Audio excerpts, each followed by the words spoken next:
are the group of people that are pretty much saying, yeah, don't even try and follow your passion. Just stick to the safe route. Please just get a practical job. I'm your parent. I know what I'm doing. And then they tell you to become a lawyer or doctor or engineer or just get a safe corporate job. And that can work for some people. You know, it's not the end of the world. But again, if you really hate what you're doing and then you're sort of forced into something that you don't really like becoming a doctor or spending the next 11 years in medical school to get that degree and racking up a lot of debt to do something you don't enjoy doing, then it could prove disaster in the long run for everyone. I mean, you probably won't be the best doctor. You'll be miserable. You won't do the best for your patients. Then your patients are going to suffer, and you know your clinic or your hospital is going to suffer, and it could be a complete mess. And let it be clear that the world doesn't owe it to you that you have a job that you enjoy. I mean, I know plenty of people who have lived their whole lives and have retired or are about to retire, and they hated their job. They disliked it and they hated it. But they didn't know what to do. They didn't know if they could do anything else. They thought they couldn't do anything else, so that's all they did. And that's a great example of how that can happen. And that doesn't necessarily mean that you're miserable or unhappy. I mean, you can still have a decent level of happiness on a day-to-day basis, and some of these people have. So just because you have a miserable job does not mean that you cannot create happiness in your own life. Again, this is something that you kind of have to shape and create yourself, and the world doesn't owe it to you. I mean, just think about World War II.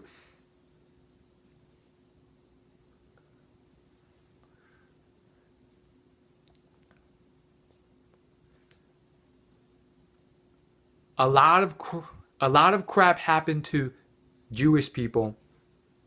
A lot of crap happened to the Jews that sucked.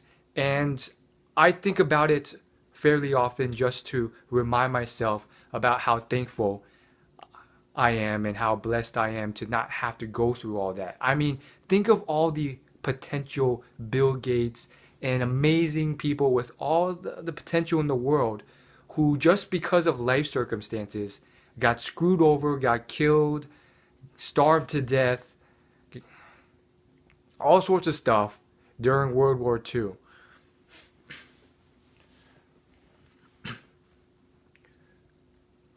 So that brings us to the other school of thought. And these people, their basic idea is that, you know, it's true.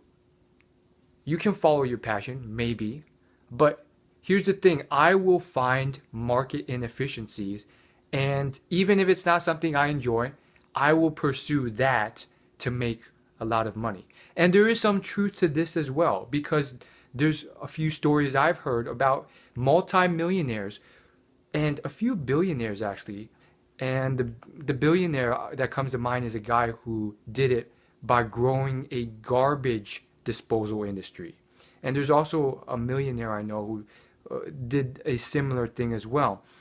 And basically the whole idea behind all these people is that they chose to find a area that had a market inefficiency, wherein no one wanted to pursue this industry or this craft because they weren't particularly the most glamorous or the most amazing or something that people would enjoy. But there was tremendous amount of money to be made because of that. And they ended up making a lot of money from it. And they lived fairly comfortable lives and were fairly happy. Were they exceptionally passionate about this? Maybe not. But arguably, one could argue that they did develop a certain level of passion and interest in the whole process because it was making so much money. And the arguing behind this school of thought, which is also a school of thought, that Mike Rowe has, and he's the guy behind the TV show Dirty Jobs, where he finds where he basically finds people doing the worst, scummiest jobs in the world, like, poop disposal and stuff like that. But, and Mike Rowe's school of thought and his whole reasoning is basically that through his journeys and discoveries, he found a lot of multimillionaires who are doing the crappiest jobs in the world. And his whole reasoning, and there is a certain bit of truth to this, is that here's the thing: a lot of people are pursuing these things that everyone else is pursuing because it seems so fun and interesting and it's their passion. And the problem with that is that there is exceptional competition. There's maybe millions of people competing against you to get that dream job, whether it's becoming an actor or actress or a musician. And because of that, because the competition is so stiff and hard, it's very tough to become the authority on it, or someone who's at the top or number one. And therefore, it's sometimes just much easier to shelve the passion or shelve the deep interest and then go for something where there's less competition, or you have advantage somehow, and maybe it's just a place where no one's really looking or caring to look, and then going there and making a lot of money from it. I do think there's a bit of truth to that as well. I mean, the famed money manager Peter Lynch, that's part of his whole investing philosophy. He goes to where the eyeballs are not going. So right now, everyone's eyeballs are on social media companies and which ones to invest in, and tech startups. Peter Lynch, his whole idea is, I go straight to the garbage disposal companies and see how that's doing because no one's looking there.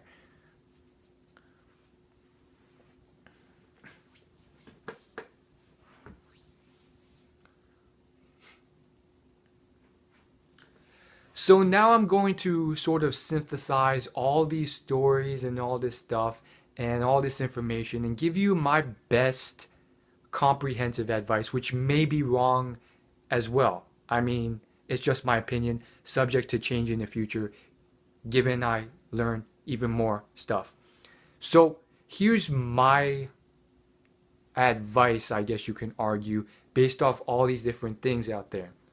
There's a certain bit of truth to each one of them. I would say, first off, you have to figure out what you're interested or passionate about. If you don't know, then you want to test, try out new things, figure it out. Once you figure that out, or at least have a fairly solid idea, you have to ask yourself, is this something you really can do for maybe 8 hours a day, 5 days a week, or 6 or 7 days a week for the next 5 or 10 years, or at least 2 or 3 years? Are you really that passionate or interested or in love with it? Or is it really just a dream or fantasy? And what I mean by that is that I know people who have literally managed to achieve that dream job or passion interest. There's a guy who ended up making a living off the internet writing sports articles, and that was his dream, and he had accomplished it. There's a guy who's an entrepreneur, and he really loved tango and salsa and dancing, so he ended up successfully starting a salsa nightclub doing this. And guess what happened half a year later? Both of these people were sick of it. They were sick of spending 8 hours a day listening to salsa music, dancing away, and writing sports articles. Like, they thought they could do it because they were doing it for 2 or 3 hours a day. But in the long run, it turned out to be more so a hobby rather than a full-time passion. So sometimes what you think you're passionate in is not what it is. Sometimes things you like, there are certain elements of the job that you thought you hated that you can actually sustain and do 8 hours a day, 5 days a week. And then especially if it's a obscure or unique passion that's not conventional, That's the type of stuff that probably will require 7 days a week works of that might require 7 days a week worth of work. Not always, but it could, for you to become the authority or the number one person at it. And that's another thing to consider. You sometimes have to be the number one person on it, or at least one of the top dogs, or at least in the middle of the pack. Again, it all depends on what it is, in order to succeed. And in order to do that, you may have to beat your competition, be better than them in some way, have that advantage, and that may require a lot of hustle. Then the next thing I think you should do is hedge yourself.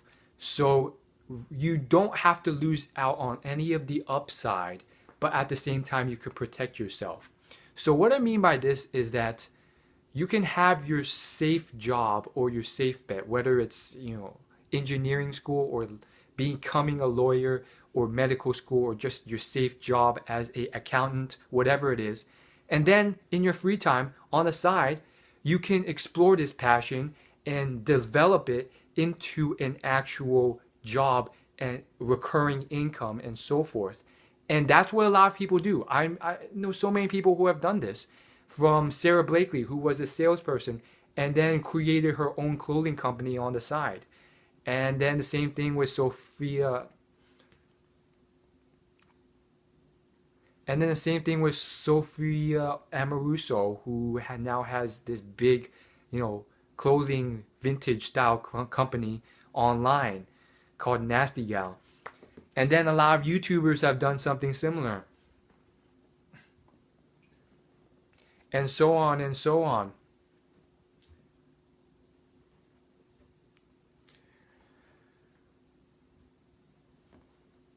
So basically you have this solid foundation, and then you build it on the side and work, and then if it eventually takes off, then you can quit your job and do this thing. Like, it happens a lot, and I see it a lot, from people who want to start their own websites online where you get money through passive income, to all sorts of other different ways, YouTubers, gamers, and so forth.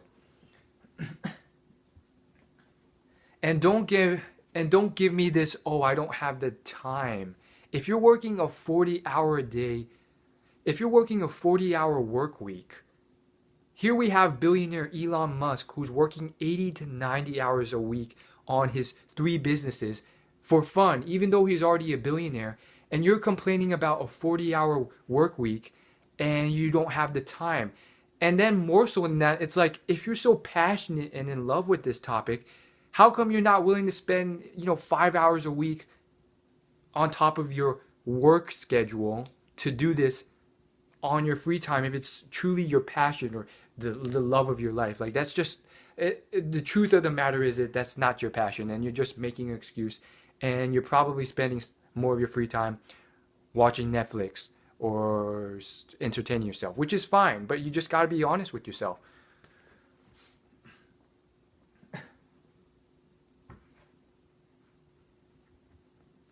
And that brings me to another very important point I think you have to take into account and understand.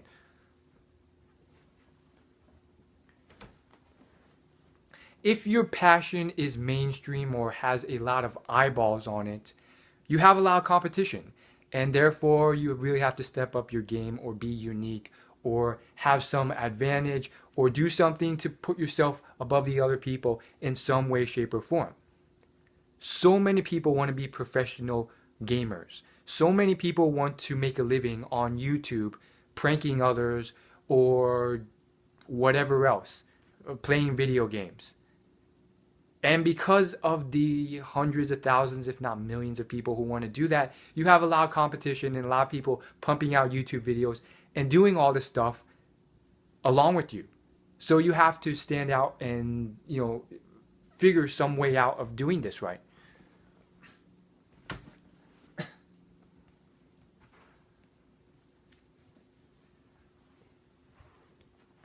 And one could argue this is where maybe passion and love comes into it, because persistence is very important as well. And you kind of need to stick with it. And I guess, certain people end up canceling themselves out because they end up giving up.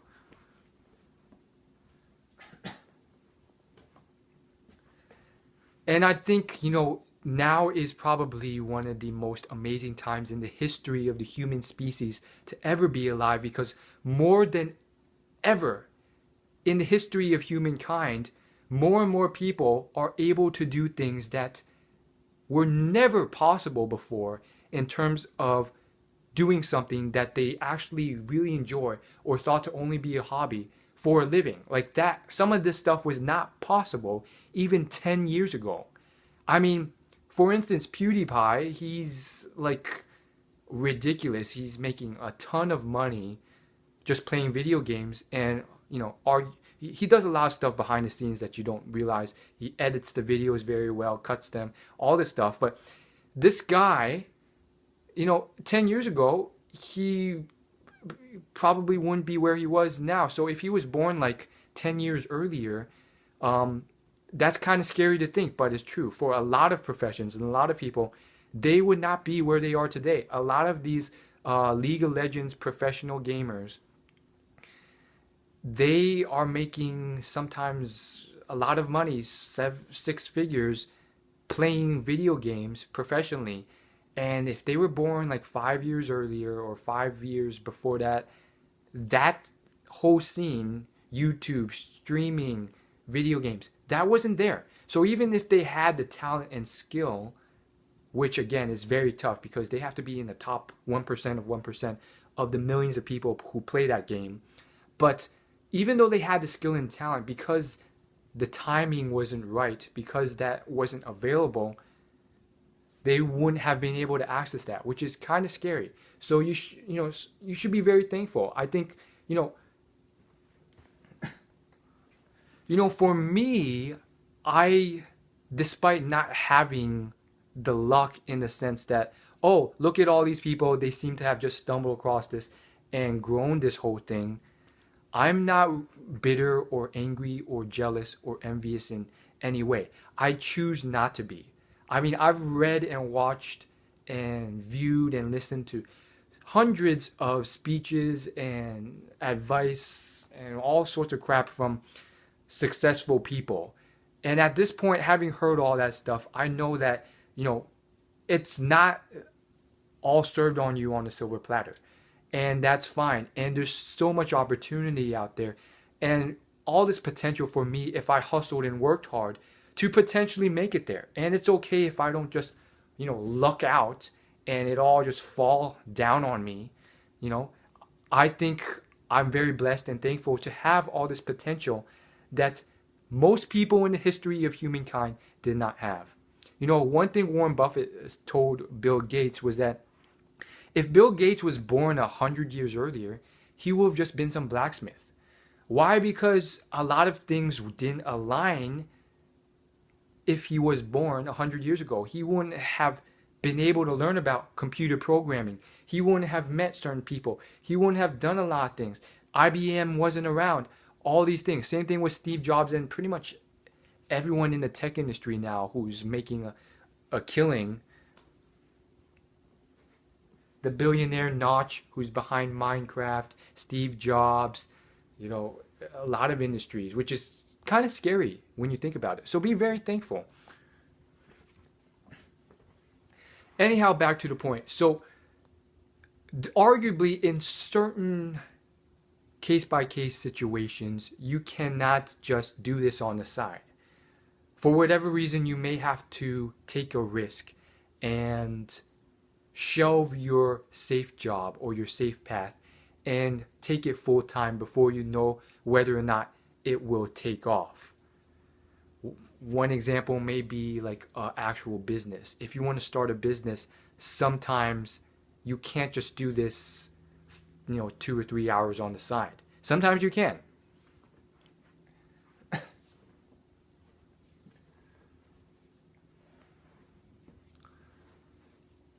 When should you take that risk? When should you not? And so forth.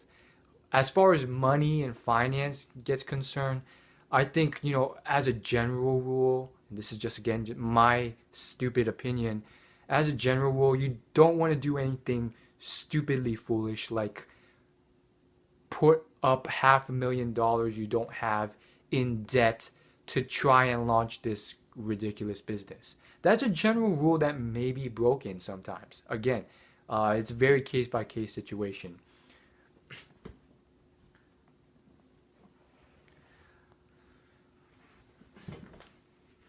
And then there's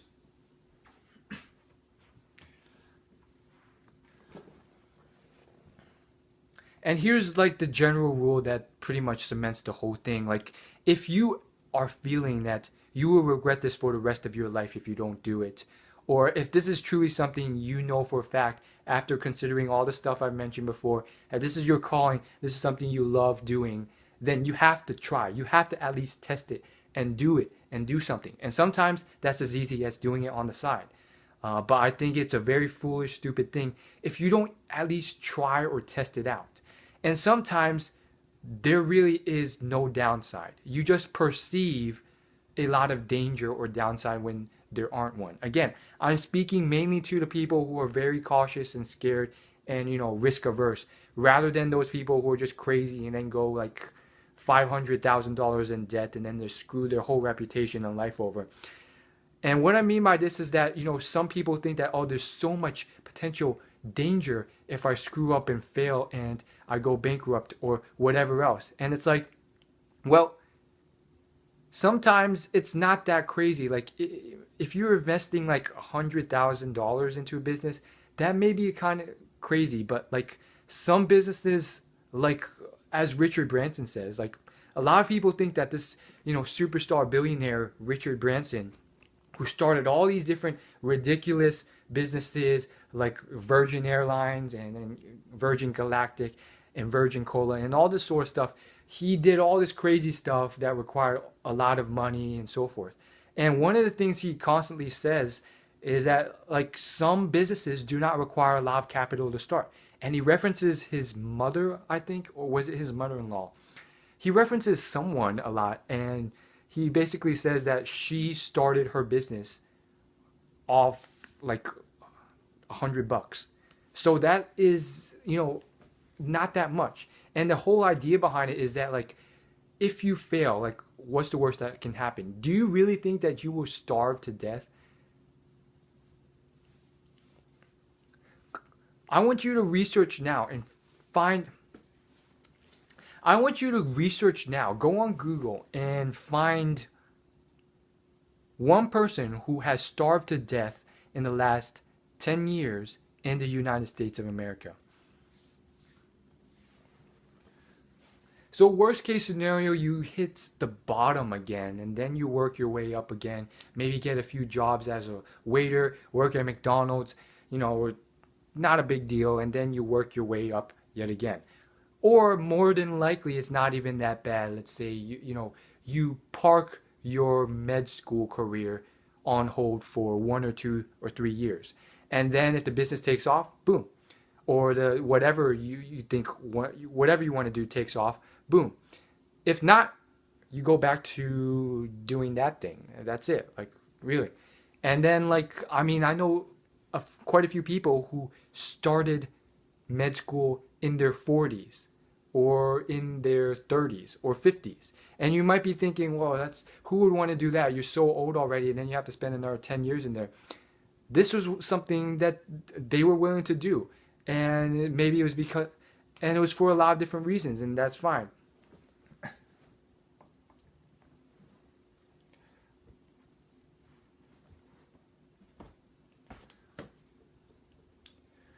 And you may be thinking, well, why would anyone want to do that? They're too old, and then you have to spend another 10 years or 5 years in school, and it's just too much. But the point is, you're alive and well. You're not dead yet. You're still going through the same process. You just parked it to a bit later in life, and now you have actually tried it out, and you follow your passion, so there's no regret, even if you did fail, because you at least tried.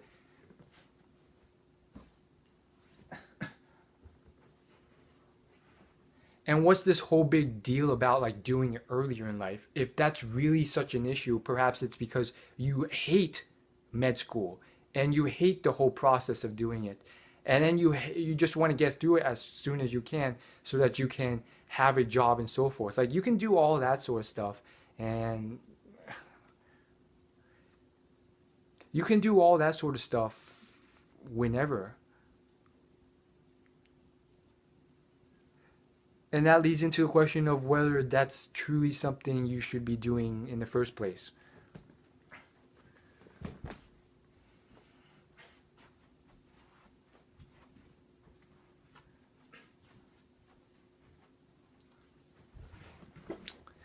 And then here's probably the final thing. I do think, even to this day, there are just a bunch of things that, just point blank, you can love you can love it, you can be passionate about it, but it's not something that makes money. For instance, a lot of people like sitting on their couch watching TV. A lot of people like playing trading cards. A lot of people like playing cards. You will not make money at them point blank. That's just how it is.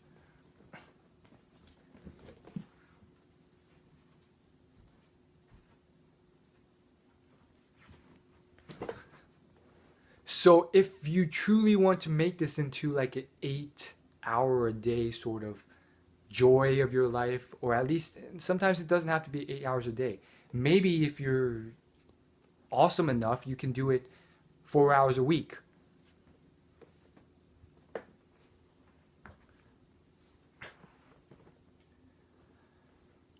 And that will require a lot of creativity and that may require a lot of creativity and business savvy. So for instance, and especially this applies for people who have unique passions or unique topics or hobbies that they want to bring into existence as a full-time career.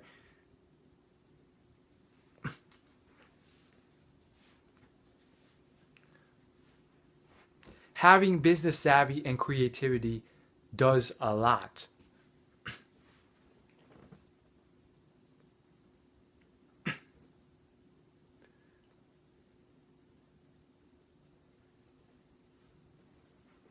So let's say you are a scrapbooking.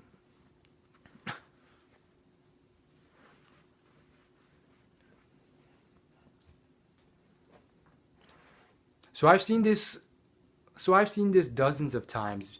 Basically, people have weird hobbies like knitting, scrapbooking, collecting herbs, whatever else. So, point blank, you're not making money at it. So they're a bit creative, and so what they do is they set up a website, they start posting blog articles on it, beautiful pictures, all this stuff. They do SEO, maybe they have a YouTube channel, and they drive traffic to it. And over time, because they optimize, because they understand the game, and they understand intros and end cards and titling and thumbnails, or as far as blogs and websites are concerned, SEO, link building, guest posting, whatever else, they build up a following on there. And from there, there's numerous ways that you can create.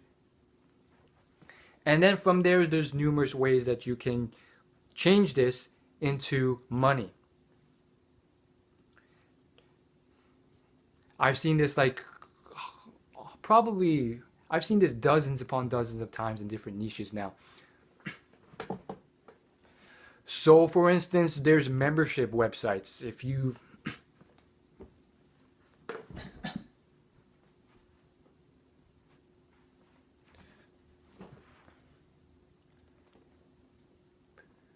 for $5 or $10 or $50 a month, I will teach you how to pick up girls, or about these herbs, or extensive exclusive stuff on scrapbooking. And probably one of the biggest YouTube channels to do this is Simple Pickup. They have about 2 to 3 million subscribers right now, and they get like millions of views on each of their videos.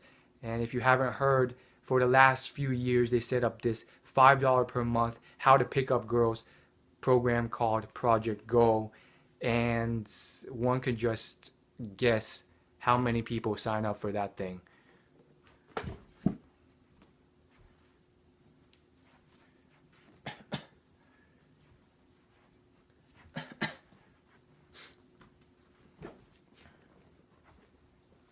As far as dating, as far as the effectiveness of that program and all that stuff, I do have an article on my website on all the stuff I've been through and just my suggestions and recommendations and the effectiveness of that. So if I can remember, it's on my website. I'll link it somewhere.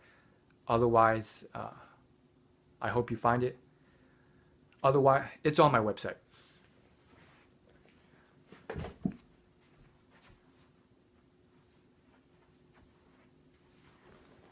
Then there's sponsorships. Then there's merchandise you can do. Then there's ads you can put up.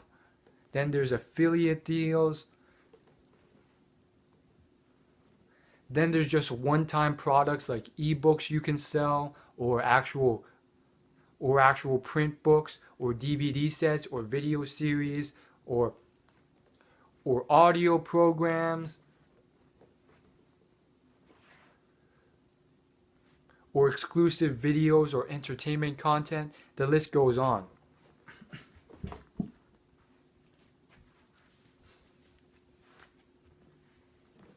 Again, you get the point, and if you do it well, and it's not easy, but if you do it well, you don't need a tremendous amount of people to make a decent living off of this. Let's just say you get 100 people, just 100 people to sign up.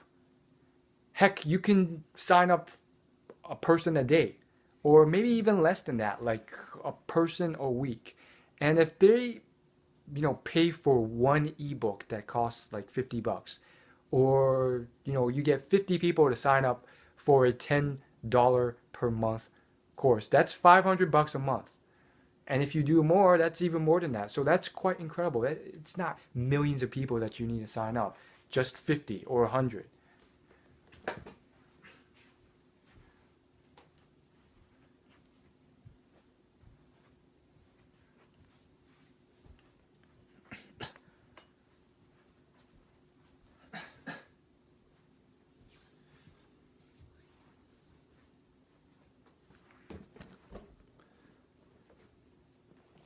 But again, it really does require some thinking, and not everything works. For instance, you may find some way of getting a ton of people on YouTube to watch you sit on your couch and watch TV while eating potato chips every day.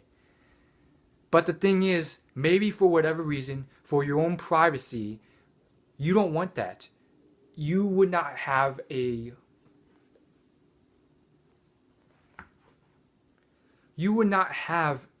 full experience. You would not have a full experience. You wouldn't enjoy it as much, knowing for whatever reason, maybe privacy reasons, that all these people are watching you watch TV.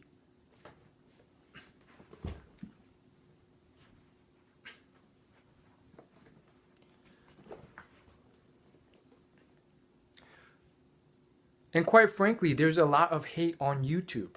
If you're exposed to that amount of people online, there's a whole variety of potential problems that may not be worth the whole idea behind doing this. So even if there's a way of doing it through YouTube or a website, that may not work for you specifically. So sometimes it may require an intense amount of creativity if you truly want this to become a passion, given certain standards you have set in life.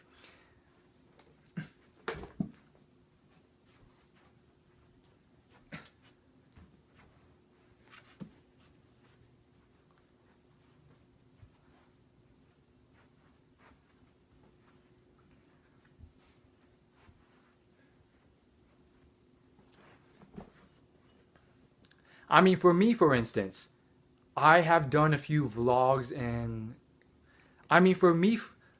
for instance, for me, I've done a few vlogs and I've done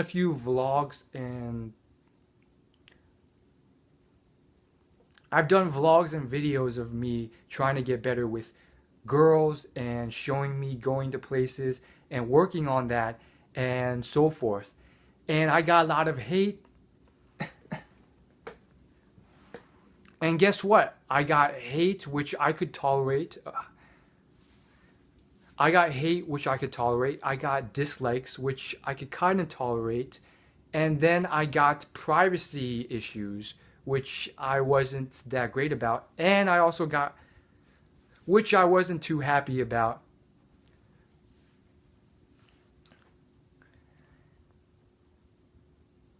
And then I got a lot of bad advice from people who claimed that they knew what they're doing, but were very clearly just average Joes watching these videos who thought they knew everything about dating.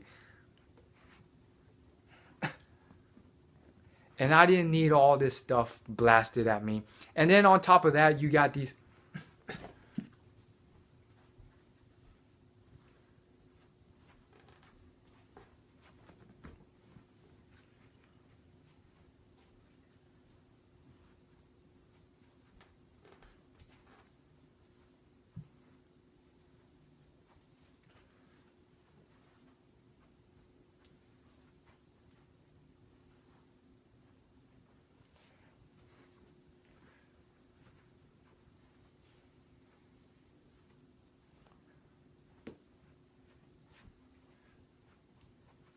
And then you get internet stalkers.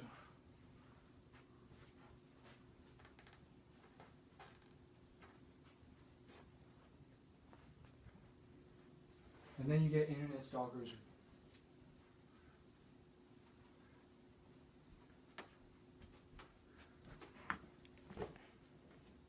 And then you get like, and then I got an internet stalker who was very and then I got an internet stalker who was very verbally abusive and then followed me across social media.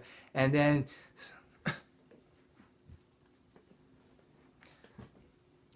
knew everything about me and then knew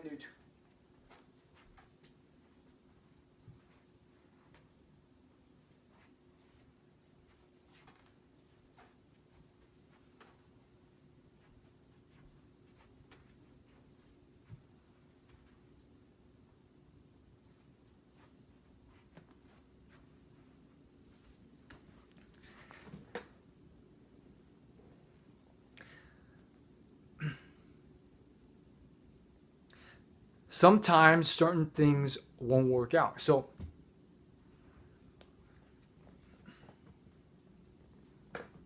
So I thought maybe it would be cool if I could maybe make a living trying to vlog and do videos about me getting better with women. And then and so the idea was that I would vlog and go out and show them what I was doing to get better with women and record it. And the idea was that I would grow this community which would support me and help me and so forth. And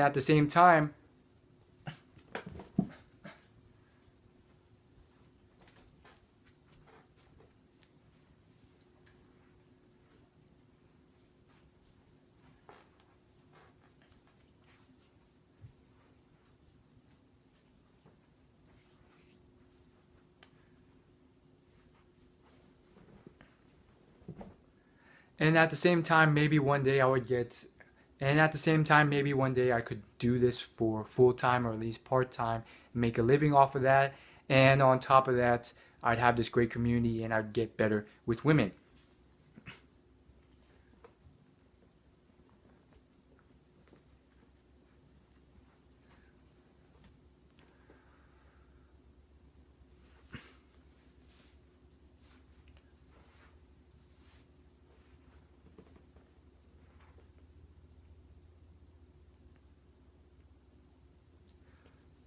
So I tested the waters with this, and I'm still testing and considering it. But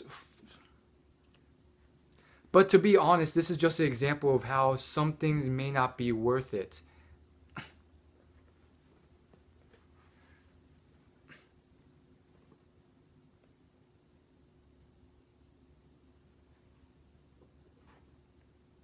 I got dislikes, which I could tolerate, but the two big things that I didn't like was that The two big things I didn't like was that I had a lot of I had plenty of people who were pretty much just average Joes or average viewers who love to give all this advice about dating and trying to tell me what to do and what should I do. And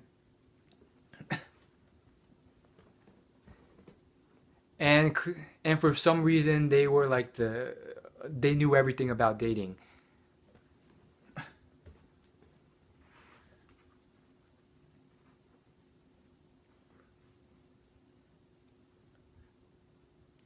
Second was privacy, personal. Second was privacy and personal.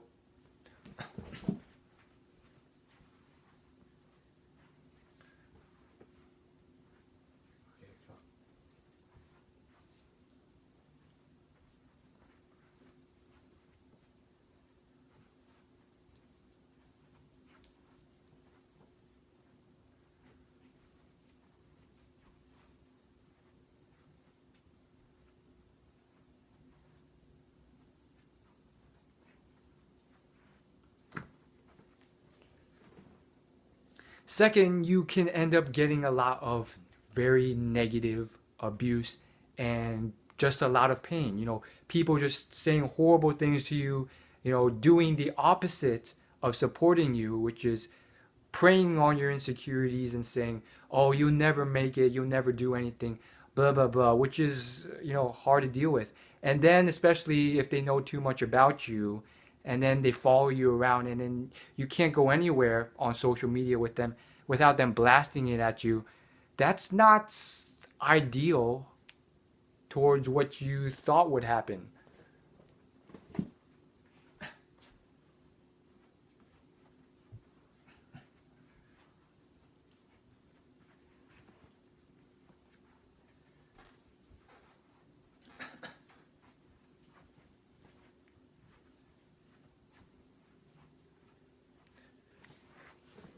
So basically, to sum up this whole thing, one is just make sure.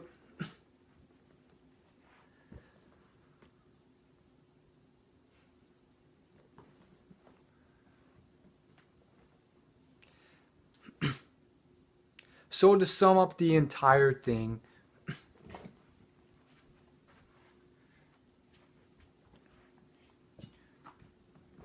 figure out what's most important to you. What do you want most? Are you fine with, having a job that you can tolerate, that you don't really, really love, but that's, you're good with, but that's potentially could make you a tremendous amount of money, either because it's something you're very skilled at or better at, or you have some advantage over everyone else in the market at doing, and you have that potential to become a top authority at? Or do you want some,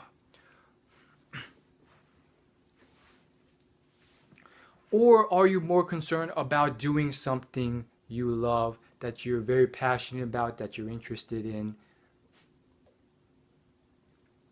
Are you willing to persevere and claw your way against potential tremendous competition? It's not necessarily, that doesn't necessarily mean that there's tremendous competition, though it could.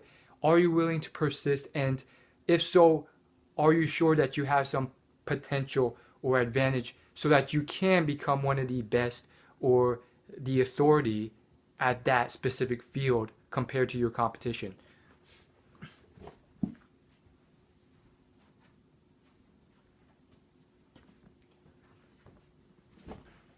Is this something that you can persevere at and do the best at? And then there's the third route, which I think is a possibility for sure, and arguably the best, but maybe the toughest to ever achieve, which is doing something that you fully love and you enjoy, and you spring out of bed and tap dance to work every day to do. And it's also something that makes a lot of money and it's just ridiculously awesome.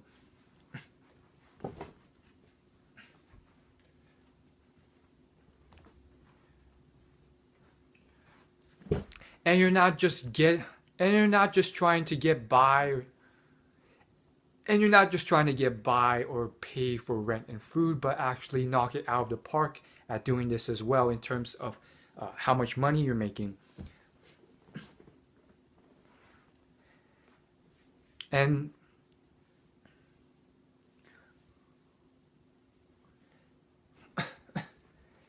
and all of these will require some creativity, some street smarts, maybe some business savvy, and and maybe some perception so that you can spot market and maybe some perception so that you can spot market inefficiencies or potential potential opportunities in a market where you can make money or provide value to customers or fulfill a need that is yet to be met in the marketplace. Or just carve out an advantage or just carve out an advantage for yourself somehow above your competition or the other people you're working with. And I hate saying competition because sometimes it's not really competition. These are people that you may be able to partner with or collaborate with and work with. Sometimes they are partially your competition.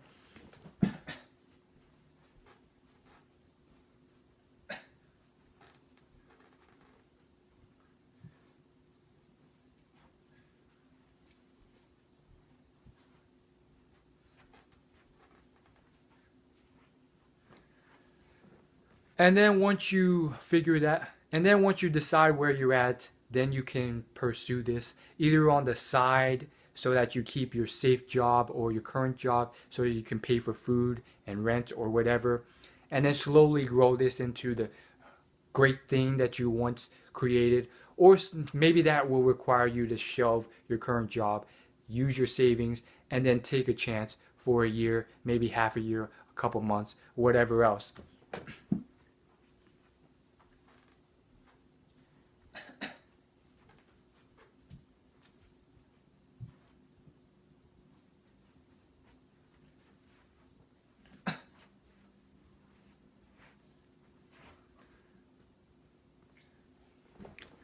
So I just want to conclude, and then I just want to conclude this whole thing with maybe,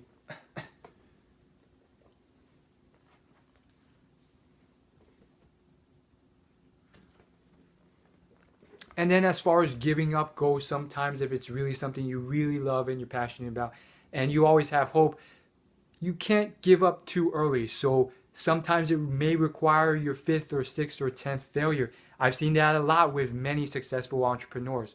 So perseverance is obviously important as well. And then trying out different ways, different techniques, or just maybe the same technique, but keep going after rejections and failures and so forth.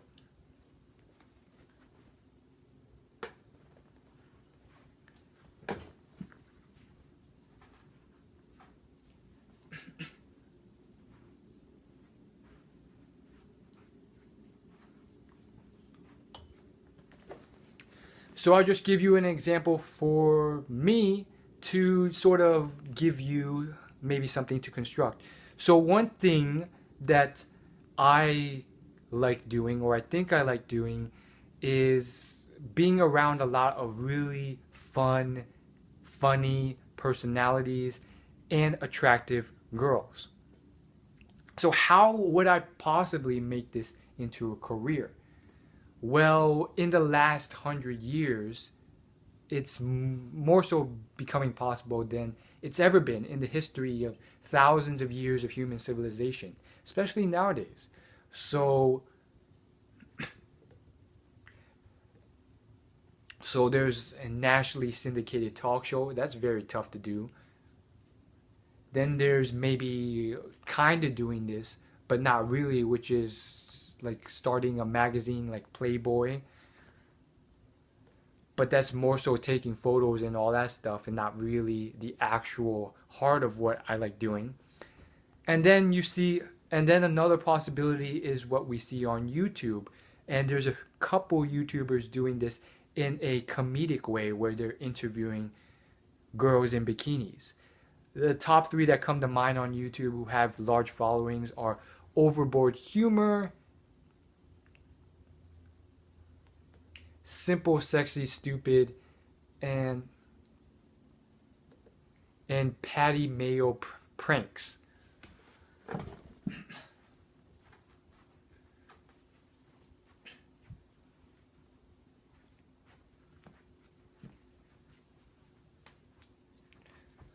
But then you gotta assess if this is something you really want to do for the long term, or if this is something you really actually like doing. So Simple, Sexy, Stupid, for instance, he's been doing this for about 2 years and doing fairly well at it, but he recently said that he was getting kind of tired of interviewing these people.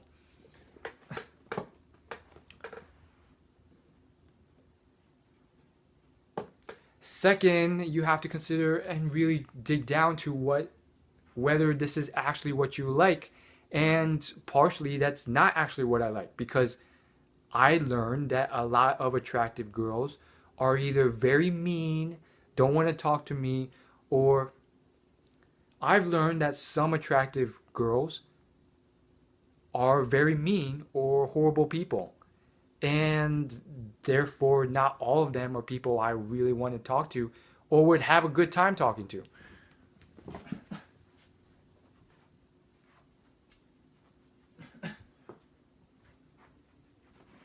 Then there's two other big concerns.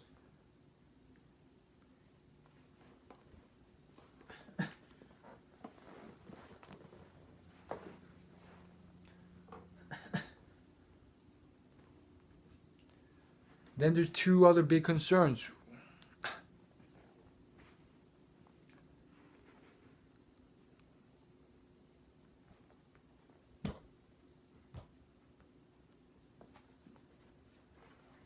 Then there's other things you have to consider. Is this something you actually love doing? Then there's other things you have to consider. Can you stomach the hate, the bad comments, the negative comments?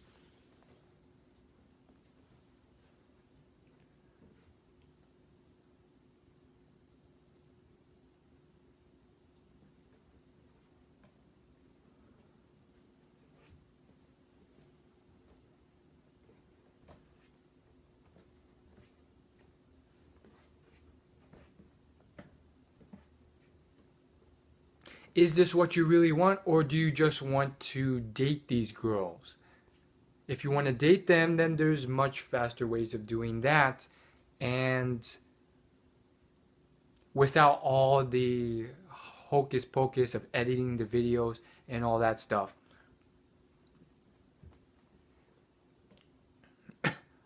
And from what I've heard, the people, and guess what? All three of those people who I just mentioned who do this and do it on the hundreds of thousands of views level, all of them are either married already or have long-term girlfriends.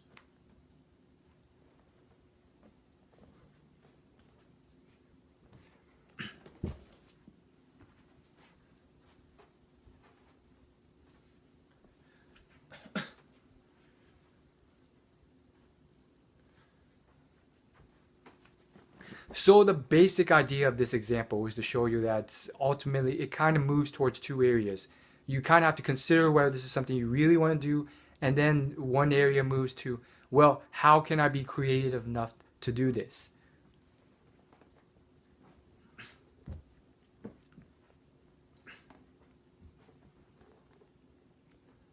Could you ever get to a point where you're selling exclusive videos? Probably not. That only works for porn and stuff like Girls Gone Wild, where they show nudity. Then it goes into this whole creative brainstorming idea type thing. The second pathway is whether this should actually ever hatch into something, or is this truly just something you want to do as a hobby on the side, and based off your values and standards, it's not worth certain, and based off your values and standards, it may not be worth certain sacrifices you may have to make.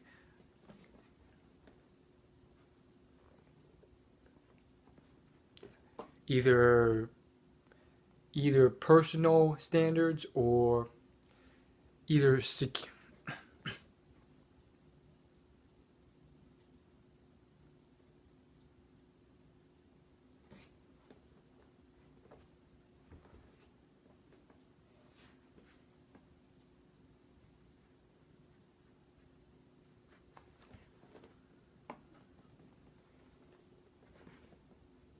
That's all I gotta say. As always, like and subscribe. Thanks so much for watching. Hopefully this video helped you out.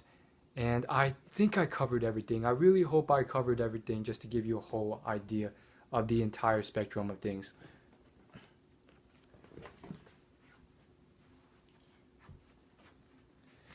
That's it. Thanks for watching. See ya.